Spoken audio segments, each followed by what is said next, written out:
The haunted minds থেকে আমি সিদ্ধার্থ। আপনারা শুনছেন আজকের গ্রাম বাংলা ভূতের গল্প অভিশপ্ত রাত।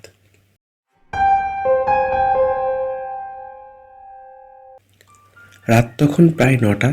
কলকাতা থেকে গাড়ি নিয়ে ফিরছিল অনিরুদ্ধ, সঙ্গে ছিল তার স্ত্রী।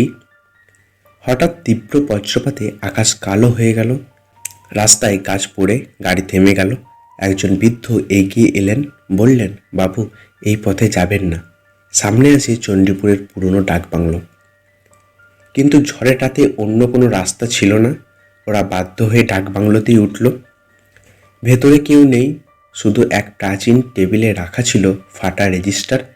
তাতে শেষ নাম লেখা কবির সেন, 1987। তার নিচে কালি ছেটানো একটা লাইন, ফিরে আসেনি। মেহুল মৃদু গলায় বলল, এত পুরনো নাম এখানে কেন রয়ে গেছে? অর্ণব হেসে বলল, বুড়ো কেয়ারটেকারটা এসব লিখে মজা করছে। কিন্তু দরজার বাইরে বাতাস তখন এক নারী কণ্ঠ শোনা গেল, আমি ফিরিনি, কারণ তোমরা এসেছ। রাত বাড়ছে, মোমবাতি প্রায় নিভে এসেছে। রাহুল হঠাৎ জানলার বাইরে তাকিয়ে চিৎকার করে উঠল, ওই দেখো, কেউ দাঁড়িয়ে আছে।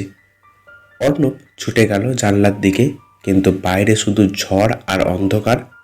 তবুও কাঁচে ভেজা আঙুলের দাগ দেখা গেল। যেও না।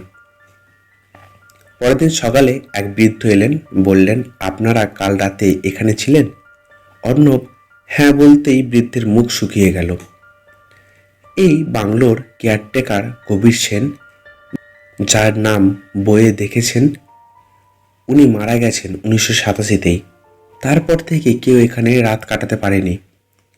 অর্ণব হতবাক হয়ে গেল, কিন্তু কাল রাতেই তো উনি আমাদের দরজা খুলে দিয়েছেন।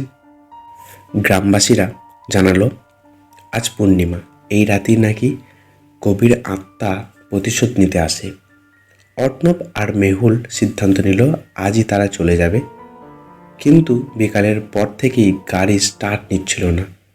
আকাশে আবার কালো মেঘ, বাতাসে কবিরের হাসি। রাতে আবার দরজা বন্ধ। এবার দরজা খুলে অর্ণব দেখল রক্তের দাগ টেনে টেনে কেউ ভেতরে ঢুকছে। মেঝেতে পায়ের ছাপ থেমে গেল রাহুলের সামনে। অন্ধকারের একটা গলা, তুমি আমার মতোই দেখতে, তোমার শরীরটা আমার চাই। মেহুল মাটিতে লুটিয়ে পড়ল। অর্ণব মোমবাতি জ্বালিয়ে দেখল আয়নায় মেহুল নেই, সেখানে এক অচেনা মেয়ের মুখ, লাল শাড়ি, গলায় কালো দাগ, চোখে রক্তচক্ষু। আমি কবির, আমাকে ফাঁসিতে ঝুলিয়েছিল যে সাহেব, আমি তার বংশের প্রতিশোধ নিতে এসেছি। অর্ণব ভয়ে পিছিয়ে গেল, কিন্তু কবির এগিয়ে এলো আয়না ভেদ করে বাস্তবে। ডাকবাংলো নথিপত্র ঘেঁটে অর্ণব জানল কবির ছিল এখানকার এক চাকরানি। সাহেব তাকে অপমান করে মেরে ফেলে, গাছের ডালে ঝুলিয়ে দেয়। তারপর থেকেই প্রতি পূর্ণিমায় কবিরের আত্মা নতুন অতিথিকে গ্রাস করে, নিজের জীবন দেহ খুঁজে বের করে। অর্ণব বুঝল, বাঁচতে হলে কবিরের হাড়গোড় মোড়াতে হবে। ঝড়ের রাতে বজ্রপাতের আলোয় সে মৃতদেহের অবশিষ্টাংশে আগুন ধরালো, কিন্তু কবিরের কণ্ঠ শোনা গেল, আগুন আমার শাস্তি নয়, ওটাই আমার মুক্তি। তার পরের মুহূর্তেই মেহুলের শরীর থেকে ছায়াটা উড়ে গেল, আগুনের মধ্যে মিলিয়ে গেল। ভোর হলে ঝড় থেমেছে, ডাকবাংলো শান্ত। অর্ণব বাইরে বেরিয়ে এসে দেখল পুরনো বটগাছের নিচে এক সাদা শাড়ির মেয়ে দাঁড়িয়ে হাসছে শান্তভাবে। তারপর ধীরে ধীরে বাতাসে মিলিয়ে গেল দূরে পাখির ডাক, কিন্তু গাড়ির সিটে তখনও পড়ে আছে এক ভেজা নোট, ধন্যবাদ আমায় মুক্তি দেওয়ার জন্য। গল্পটি কেমন লাগলো অবশ্যই কমেন্ট করবেন। গল্পটি ভালো লাগলে একটা লাইক করবেন। আরও এরকম নতুন নতুন ভূতের গল্প শুনতে চ্যানেলটিকে সাবস্ক্রাইব করবেন।